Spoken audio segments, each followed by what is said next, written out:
you probably never heard people call you a leader. No. You heard people call you a YouTuber, Wongel, But this is leadership. You were exercising leadership and you were speaking into an issue that nobody is speaking into. And that effectively makes you a leader. Have you ever thought about that? No. Well, I would No. definitely add on to that. I think you are a leader because looking at you, you are like young and you just don't see young people talking about current affairs or issues affecting humanity. And so in that sense, you are a leader. Like, what do you feel about that? I mean, Wow. Yeah. Honestly, you guys are being too kind right now. And I'm like, wow, okay. But yeah, I'm sure it's not going to be, easy, even if you're in that position, let's say, of leadership, not necessarily me. I don't know. I've never looked at myself as a leader. I'm not going to lie. Right. I see myself more like, okay, let me tell you first one of the reasons why I started this channel, as I said, is because I cared and I was passionate about these things. But I also understood the gap of this clickbait era where people only see, let's say, on Twitter, the headline and they run with it. But that's how they get you. They'll say something crazy and you're like, oh, this happened, and you pass. You don't read the fine print. Like, you don't read what is really being said inside that article. So I realized, even me, I just look at the headline and I run with it. And I realized, no. When you click on it and you do another maybe Google search, you'll find out that maybe this person is just directing you to the point that you want to, they want you to reach, as in they want you to come to this conclusion. Right. So I was like, if I can fill in the gap of, there's a headline, okay, they're telling you this, but inside that article, there's more to it. So if I can bring to you in a way where it's just a discussion. Absolutely. Somebody told me something that is stuck with me. When I watch you, they said, when I watch you, it doesn't feel like you're talking at me. It's like you're talking to me. So for me, I'm like a friend where she saw something that is really interesting and that concerns us as a people, and comes to you and says, let's talk about this. That's right. Let's talk about That's this. right. What do you feel about this thing? Yeah. Not necessarily this happened and this is what you should do. This is what you should think. Right. Right? Obviously, my agenda is to motivate us and to unite us. There's always an agenda with everybody, right? To unite us and bring us together and expose even the ugly things. It's one thing that I struggled with was talking about things that are not comfortable, because I'm like, but you don't talk about these things because it might put us in a bad light. But if you don't discuss it, if you don't disclose, and even with your husband, wife, kids, if you don't bring out the issue and talk about it and solve it, it's still there. You're just trying to put Band-Aid on it, right? Even the hard topics, I'm pushing myself now to talk about them, so that, not because I want us to fight over it or anything like that, to come up with a solution so we can do better. As they say, African problems need African solutions. Absolutely. And that's, I believe in completely. Yes, absolutely. And I totally hear you're pretty humble, no doubt about it. You are, because leaders are like, some of the best leaders say, no, I'm not I'm not a leader. They generally shy away from that. But what you're doing is leadership. Yeah, I have to maybe impress that on you to at least get it to sink in. But I do appreciate your humility in focusing more on the problem than the title. You get a lot of people running around calling themselves a leader, maybe because they have a title, but they're not exercising any real leadership. They're not solving any problem. They don't really care about solving problems. They're actually more than likely creating problem. You are offering solution to real problem, and that's powerful. And What not do you think? not just only offering solutions, but uncovering the truth. Yeah. And with all this clickbait era, people trying to get you to just click on something to read an article. It's amazing how you go into it, do your research, find the truth, and tell the people. I feel like African people have been in the dark for so long in being outspoken and telling the truth. It's almost easier to just hide behind something that you don't understand. But when you find the truth and you're able to stand up and share it with everybody else, I mean, it makes the world such a better place. You know, leading by example, even though you don't consider yourself a leader, just by identifying issues and cracks within the system, within the journalism itself, and just being the difference. And people should be like that. Absolutely. Yeah. And we deserve better, honestly. Yes. Africans deserve better. And the way we're treated, you know, in the world right now is just not fair, even though we're providing most of the things that the world survive on. But instead of them saying thank you, we're looked down upon, right? Like there's like always an agenda. There's always like we're almost treated like a child in the scene in the international community. An unwanted child. For Unwanted, exactly. And so it bugs me, like because we do deserve better. God literally blessed us with resources and youthfulness and smart, creative people, and even with athletics, like so many outstanding people, and yet we're still like under the I see the potential. I know it's gonna happen, especially you said technology right now, and people have more opportunities and stuff. That is spot on. And technology is like the new equalizer. Is that what they call it? Like because now we have the same advantage. We get to see what's going on, make up our minds, and do something about it. And I think some people tell me, I mean, okay, Africa uniting and let the diasporas come in, but I don't know if we're gonna see it in our lifetime. Maybe we won't. I don't know. But one thing is for sure, I am seeing a step forward, and it's in the right direction. So we're not gonna pretend like it's not happening. Yeah, I mean, like for eons of time, the West has tried to bring us down, African people. But I feel like Africans are powerful. We are strong. We are, what is the word? Extravagant. And sometimes people are afraid of what they can't control. Or people are afraid of what is better than them or bigger than them. So for a very long time, the West has kind of put us under and just like made us suffer and things like that. But all of that is changing, and African people are starting to wake up from the slumber of slavery and just all of these things that we've been told about ourselves, that Black is not beautiful. And you can see it everywhere in culture and fashion right now. All the models that people want to use are Black. You know, South Sudan, exactly, like the darkest, tallest, giraffe-looking like people. You know, music. We talk about music. It's Burna Boy. It's Wizkid. It's all Nigerian, but they're still Black. Nigerians are killing it right now. You do know I'm Nigerian, right? You're lying. Yeah, I'm Nigerian. I didn't even ask. There you go. So I'm so Nigerian. Wow. So could you say that again, Nigerian? Nigerians are there killing you it. go. Very good. Shout out to all the Nigerians. Shout out to Burna Boy, you know.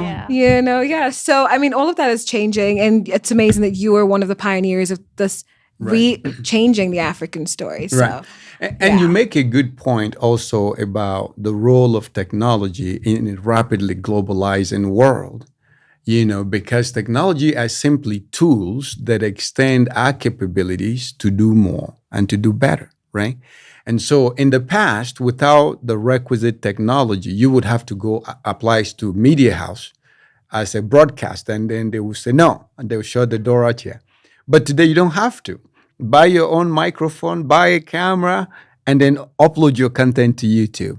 Now, this is the democratization of information. Now, you have access to walk in through their door and create your own place in it, right? But doesn't it concern you that some of our African leaders try to restrict the use of technology, right? While the Western world are encouraging their people to invent technology and to use technology because they understand that the world is really, conflict today is really a matter of who has the best technology. You know, the US is considered the most powerful country today because it has the best technology, right? I mean, you can debate that, but the US has good technology, right? In Africa, Africans were conquered and dominated because they didn't have the requisite technology. And so somebody can come in from somewhere with slightly more advanced technology and conquer you because you don't have technology to neutralize it. All right. So maybe I rambled a little bit over there. But say, for example, in Kenya, some of the policies on the use of drone is just like camera that you fly in the air to take pictures, maybe aerial pictures.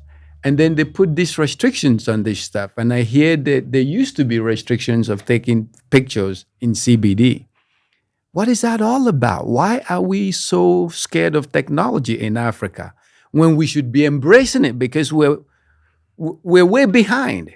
We should be encouraging our people to invent technology, to use technology, but we're repressing our people and we're stopping them from using technology. What do you think about that, Zelalem? Obviously, it's not a great thing, and Yeah. we have to also say, with everything positive, there's Right. also like a negative. And technology has so many benefits, and it's awesome, and Right. it's gonna help us develop for Right. sure. Yes. But obviously, there are some risks that might come with it, right? But I feel like they're prioritizing more on the risk than Yes. what it can bring to the country, to the Yes. society, and Yes. not really paying attention to how the world is moving versus us. And it's not just in Kenya. In Ethiopia, it's restricted. I You know. can't. Yeah. I know. And I heard even, where was it? I forgot. Many countries in Africa don't allow you. Forget about that. Even your own camera in malls, you can't use them. Have you ever been stopped? I have been. Like, just filming myself. In the starting- mall? Yeah. And so it's like, okay. I mean, I get it. I get what the concern is, but I feel like the measures they're taking, it doesn't match, or like It's it's not in the extreme. same thing. Extreme It's the same- measures. And if I can just add on that, Yeah. a lot of the African people who are in positions of power, who make the laws and the rules, are the older generation, and they're a little bit backward, to be honest. And so if maybe we had younger people in these places of power, they would be making the right laws approved for us to be able to go out there and do our best, create content, showcase our country in the best light. So, I mean, we've got people who've been in these governmental positions for 20 plus years in the same position, maybe even holding 5 positions in the same organization. Right. And so these are some of the challenges us African people are facing. Right. We have social issues that could be dealt with technology or social media, but we have people who don't even have social media accounts in those positions. Right. So Absolutely. we need to work on that as Yeah. African people. Yeah. Yes, I understand. I completely understand what you were saying. And when you said like the older generation, I kind of like held back a laugh because I understand what you're saying. And one example for the recent election in Equatorial Guinea, the president won, and he's been in that position for 43 years. Look at He's that. the world's longest serving president. Yeah. And so, and his son is the vice president, Yeah. FYI. Right. So, His son didn't even live in the country. Yeah, He and spends most of his time in the and US. he's called the Playboy vice president Right, because he spends absolutely. a lot of money. Yes. He has all sorts of sports cars. He splurges his money, and like he has a yacht worth, I forgot, $100,000 Right. or whatever. So these are leaders, Right. Yeah. right? And the sad part is, I believe Equatorial Guinea has only like 3 or 2 million population, Right. and they're rich in oil. One of the richest country actually Yeah, in Africa in terms of resources. Yeah. should be like it should have reflected in like, because Yeah. 2 million means Addis Ababa, Ethiopia, where I'm from, the capital city, we're like 5 million. Right. Just the capital city. This is a whole country we're talking about with that small Whoa. population, rich in minerals. Whoa. And the vice president and the president are just like there. So Squandering all yes, the so, country's resources. Right. yeah. So like being old doesn't necessarily mean that you're backwards. Right. Like just generally, because if you want to update yourself, if you're still engaged, if you still want to be hip, whatever, like you still want to know, and you are youthful. But if you are stuck in your ways, that's when the issue is, because at the end of the day, if you're in power for 43 years, you're not thinking about other things. I Right. just gave him as Right. an example because Right. it's a clear example of Right. how, like, I want things to be the same way, and it's gonna stay the same way. And Because that's it serves their interest. of course. And not the interest of the Yeah. collective. Yeah. Exactly. Yeah. Yeah. And so those kind of leaders Right. obviously are gonna take us backwards Right. and not forward. But I Yeah. did what recently the Kenyan president said. He said that the Kenyan government is gonna start teaching coding from primary school. Oh, That's I good. loved that. That's good. Because now this tells me he's open to new things. He Right. wants the younger generation to have a better chance, Right. like compared to the More opportunities. outside Right. of Africa Absolutely. or international Yeah. community. So Absolutely. things like this we can appreciate. And there's one thing that I don't like about us. Mm-hmm. Okay, let me be honest. Because if we like someone, let's say I like the leader of country X. Right? I love him so Right. much because of he did A, B, C, D, E, F, G. We talk about everything he's done, A, B, C, D, F, G. Like, I'm so happy he did this, he did this, he did this. We talk about them and glorify them Yeah. and bring Put it him to on a pedestal. Right. right? Yeah, Okay, that's good. But when this same person does something shady and we know it's gonna hurt the population and Africans, and we come and talk about it, people say, I mean, he's done this already, so why are we talking about the negative? I'm like, no. Don't Yeah. get me wrong. If I appreciate you in this video and you did something great, well done. But if you're going to mess up here, we're still going to talk about it. You're not Yeah. going to be the Right. special angel person that Right. we're not going to talk We about. got to talk Right. about it. Right? So I think we have an issue of that. Once Right. we love something, we Right. don't want no one talking about them, Right. touching them, saying anything about Right, them. right. I don't think that's helpful. When you Right. talk about it and when you address it and you talk to the person you love is when they can change and make the right decision and make Right. better decision for the people. Right. Which That's is what great. we want. Yeah, Which and that's is what we precisely need. what we want. holding Right, people absolutely. accountable to their actions. And right now we're talking about all your glories and stuff. But what are some of the challenges you face? Because I'm sure if you're holding high people accountable, you must have faced some backlash or some people saying horrible things or just maybe even death threats. No, I don't what think are- it's gotten to death what are threats. some of Maybe the I'm wrong, but I don't think it's challenges? gotten to death. Yeah. Yeah. No, me personally, death threats, I don't know. Maybe like sometimes when you get a lot of DMs, who knows if there's there, but like I've not seen it. Right. But negative comments, of course. Okay. Like people might even say if you say something nice about, let's say, a government or like a leader they don't like, so he paid you, huh? Like, Oh, okay, wow. really? I wish he always did. say I know, That's I right. know. Please. Oh, that's right. That's right. But yeah, but like things, negative things, and sometimes it's not even on the topic, Right. right? What Yeah. is like they say something about your looks, and you're like, okay, what does that have to do with Africa? Like, Right, what, right. Yeah. what did you think about the thing that we just discussed? That's Like, right, that's what- right, Yeah. that's right. So of course, negativity always like. It's not easy. I'm saying it like it doesn't matter. Sometimes it gets to you Yeah. because you're like, is it really true? Right. But at the end of the day, after you take time to really think about it, and if that comment was not valid, and I know for a fact that was not accurate or Right. true, Right. I will let go Ignore of it. it, Let it ignore go. it, and just continue doing my own Let thing. it go. And if need be, you can block them too. Yeah, Yeah. I don't Need be. block. Like I don't know. I know. I will. But like, I think I can count like on Right, my right. one hand that I've blocked thus far. People. Even Are them. you the, serious? Yeah, the Yeah, reason yeah. why Girl. I did. Yeah. Yeah. Like negative comments, I leave them. But if it's the only reason why I'll block you is if you're disrespectful, like to the community. Like some people will go and spam other people and call them names, and I'm Right. like, why are you here in the first Right, right. place? Yeah. Right. Or somebody downright started spinning like a tribal narrative. You know Right. how Right, right. Africa and tribe, Yeah. and I don't like that. So they started trying to pin people against each other. This is a superior. I'm like, that's not the Not point. here. That's- Yeah, yeah. this is not for you. This That's is right. about coming together, not Right. saying I'm superior. Nobody's superior here. Right. So We're all yeah, some human people like beings. that, but I don't Yeah. block usually. No. Well, there is since we all agree that Nigeria is the best. So since Speak for yourself. Since we all agree.